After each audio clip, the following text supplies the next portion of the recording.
তো হে ভিউয়ার্স, কেমন আছেন সবাই? আশা করব সবাই ভালো আছেন। তো আজকে আমরা এক্সপ্লেন করছি as my fate will carry me এই মুভিটা। আর এই মুভিটা বানানো হয়েছে খুবই সুন্দর একটা গল্প নিয়ে। তো এই জন্য আমি বলবো ভিডিওটা শেষ পর্যন্ত দেখার জন্য, আর নয়তোবা অনেক কিছুই মিস করে ফেলবেন।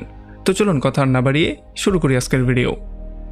তো এই গল্পের শুরুতে আমরা দেখতে পারি কোনো একটা বরফের অঞ্চলে অনেক জার্মান সৈন্যকে আটকে রাখা হয়েছে। আসলে এই জার্মান সৈন্যদেরকে এখানে যুদ্ধের সময় বন্দি করে নিয়ে আসা হয়েছে। যদিও এখানে তেমন কোনো গার্ড ছিল না, তবে একটা জার্মান সৈন্য এখান থেকে পালানোর সাহস করছিল না।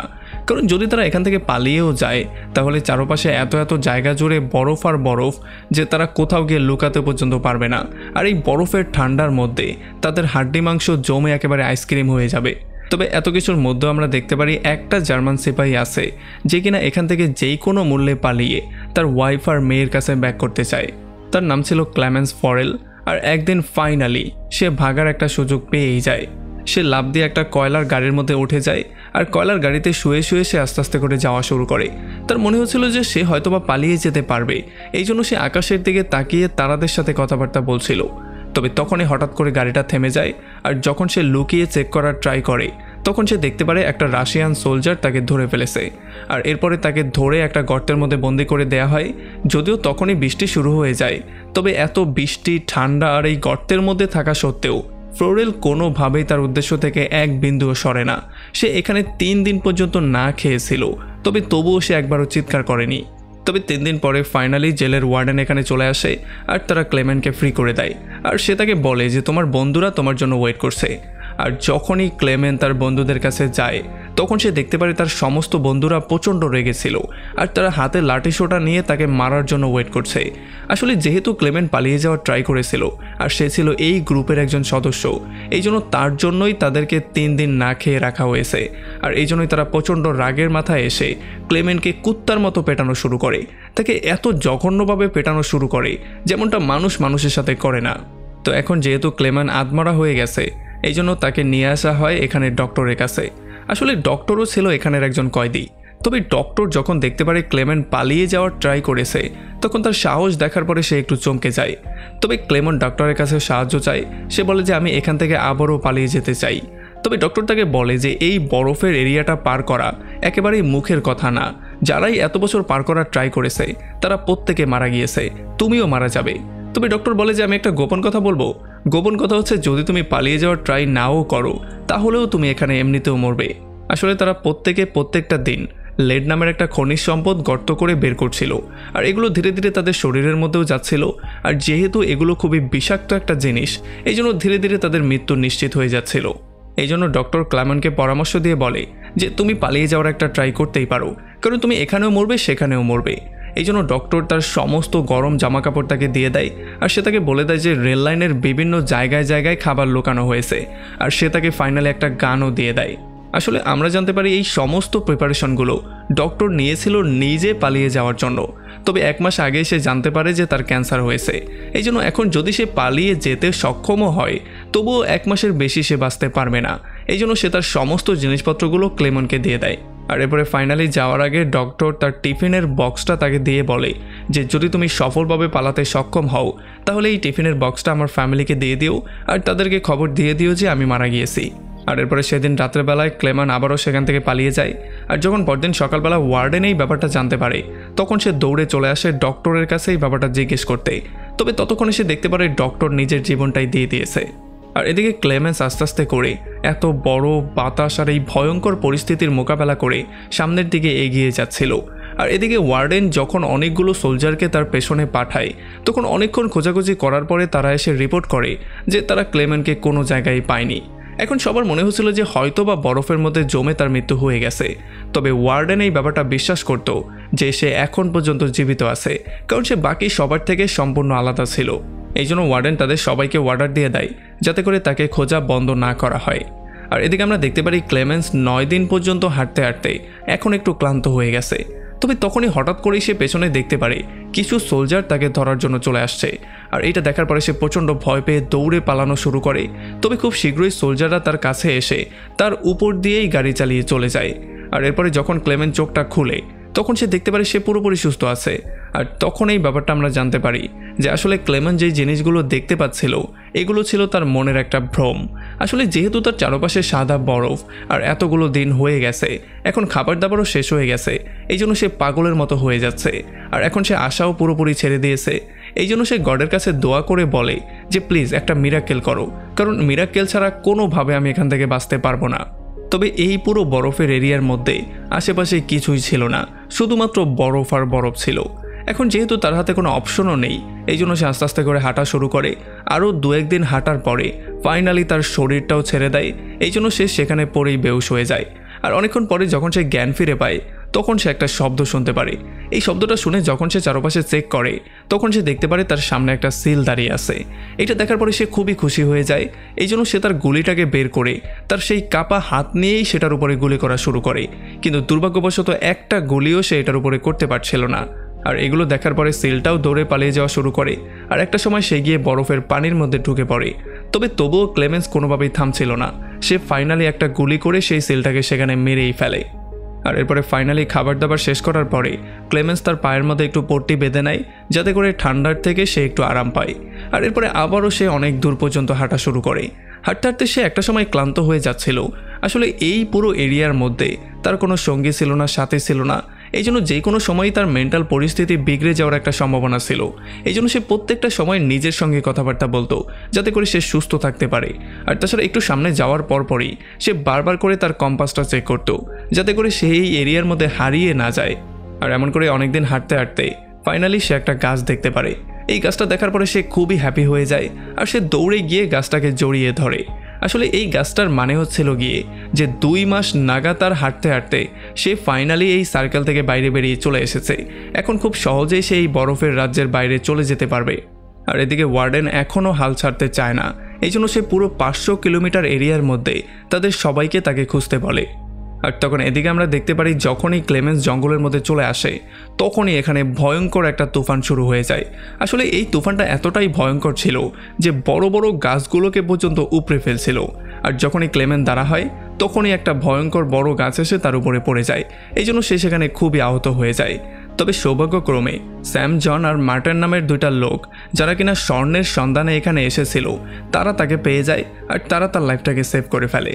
এরপরে আস্তে আস্তে করে আবহাওয়ার পরিস্থিতি ঠিক হয়ে যায় আর তারা 3 জন মিলে একটা নৌকা বানিয়ে সেই নৌকা দিয়ে নদীটা পার করার সিদ্ধান্ত নেয়। এখন তারা একে অন্যের সাথে গল্প করছিল, যার যার লাইফের স্টোরিগুলো তারা একে অন্যের সাথে শেয়ার করছিল।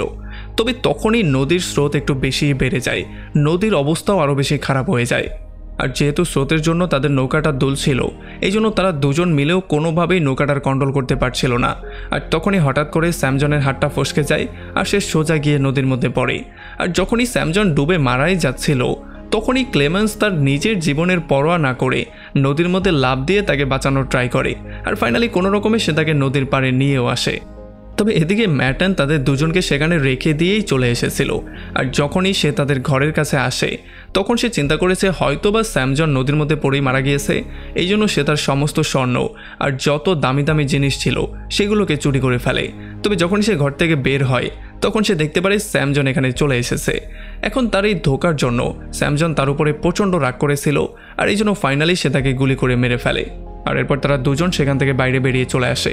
এরপরে হাঁটতে হাঁটতে তারা তাদের গন্তব্যের দিকে যাওয়া শুরু করে। তবে রাস্তায় তারা দেখতে পারে এই জায়গাগুলো বরফের ঢাকা, এই জন্য এই বরফের মধ্যে হাঁটতে তাদের প্রচণ্ড কষ্ট হচ্ছিল, কারণ এই শীতের মধ্যে আর সামনে আগানোই যাচ্ছিল না। আর তখন ক্লেমেন্ট চিন্তা করে যে স্যামজনের ব্যাগটা নিয়ে তাকে একটু সাহায্য করা যাক, কারণ এই ব্যাগটা অনেক ভারী। তবে স্যামজনের মনে হচ্ছিল ক্লেমেন্স হয়তোবা তার স্বর্ণগুলো চুরি করতে চায়, এই জন্য সে তার ব্যাগ দিয়েই তার উপরে আক্রমণ করে দেয়। আর এই আক্রমণের জন্য ক্লেমেন্ট সেখানে নিচে পড়ে তখনই বেহুশ হয়ে যায়। আর যখন সে জ্ঞান ফিরে পায় তখন সে দেখতে পারে একটা নেকড়ের বিশাল বড় দল তাকে খাওয়ার জন্য দৌড়ে আসছে। সে যদিও দৌড়ে একটা চিকন গাছের উপরে ওঠার ট্রাই করে, তবে এই ক্ষুধার্ত নেকড়েদের সামনে সে কোনোভাবেই কুলকিনারা করতে পারছিল না। আর যেহেতু সে একটু বেশি ভারী ছিল আর গাছটা একটু চিকন, এই জন্য পুরো গাছটাই সেখানে ভেঙে পড়ে যায়। আর এখন ফাইনালি ক্লেমনের মৃত্যু তার সামনে দাঁড়িয়েছিল, সে চাইলেও এখন আর কিছু করতে পারবে না। তবে তখনই সে গলি চলার শব্দ শুনতে পারে আর একে একে প্রত্যেকটা নেকড়ের মৃত্যু হয়ে যায়। আসলে এখানের যে আদিবাসীরা তারা তার জীবনটাকে সেভ করেছে। আর একটা আদিবাসী তাকে নিয়ে তাদের গ্রামে চলে আসে আর এখানে সবাই তাকে চিকিৎসা করে ফাইনালি তাকে সুস্থ করে ফেলে। আর এতদিন পরে এতগুলো মানুষের সাথে কথাবার্তা বলতে পেরে ক্লেমেন্স পাগলের মতো হয়ে গিয়েছিল। সে খুবই হ্যাপি ছিল। আর এখানের অনেকগুলো লোকের সাথে তার ফ্রেন্ডশিপও হয়ে গিয়েছিল। তবে তখনই ওয়ার্ডেনের পাঠানো চিঠিটা এখান পর্যন্ত চলে এসেছিল।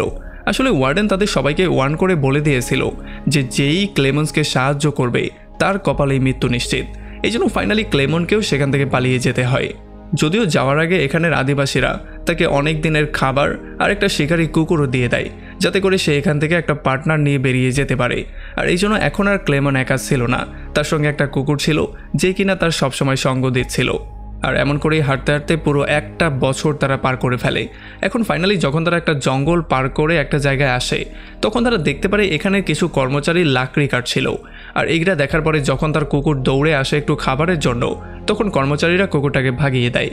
তবে যখন আবার ক্লেমনকে তারা দেখতে পারে, তখনই তারা তাকে গান পয়েন্টে নিয়ে নেয়। তবে একটা কর্মচারী ক্লেমেন্সকে চিনতে পারে, এই জন্য তাকে নিয়ে যায় তাদের বসের কাছে। আর তাদের বস আর সমস্ত কর্মচারীরা মিলে ফাইনালি ক্লেমেন্সকে খাবারও খাওয়ায়। আর এরপরে তারা সবাই মিলে তাকে জার্মানির ট্রেনে উঠিয়ে দেয়। এখন অনেক বছর পরে সে বাসায় ব্যাক করবে, এটার জন্য ক্লেমেন্স খুবই হ্যাপি ছিল। এই জন্য তার মুখে একটা বিশাল বড় স্মাইল ছিল। তবে সে এই ব্যাপারটা জানতো না যে মিলের মালিক অলরেডি ব্যাপারটা পুলিশকে জানিয়ে দিয়েছে।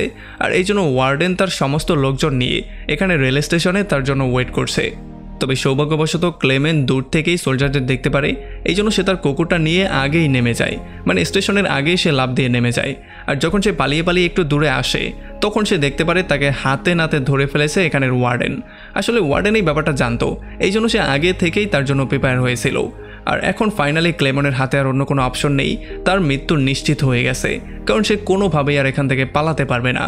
তবে তখনই হঠাৎ করে এই ব্যাপারগুলো বোঝার পরে তার কুকুরটা গিয়ে ওয়ার্ডেনের উপরে আক্রমণ করে দেয়। আর তার এই কুকুরের বিশ্বস্ততার জন্য ফাইনালি সে আরও একটা সুযোগ পায় পালিয়ে যাওয়ার, এই জন্য সে পালিয়ে যাওয়া শুরু করে।